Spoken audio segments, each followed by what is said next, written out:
Meet the man behind Alabama's largest house. Former Med Partners executive Larry House built 50,000 square feet of unmatched luxury in the rolling hills just south of Birmingham, Alabama. I'm your host, Marty Roach, and this is Alabama's largest home.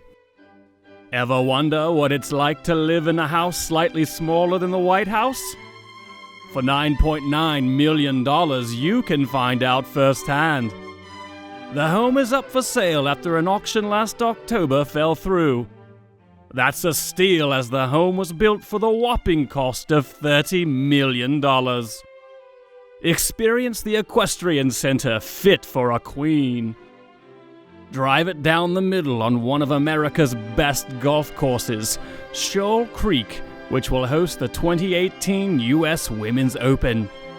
If sports isn't your thing, cool off in Alabama's first residence to use a geothermal HVAC.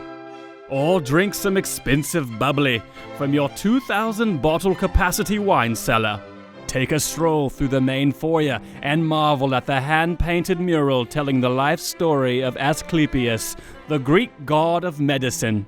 When you are tired of the main house, stroll through the 3,000 square foot guest house. Style, luxury, elegance, convenience. 7 Monteagle Way has it all. I'm Marty Roach for Alabama's biggest house.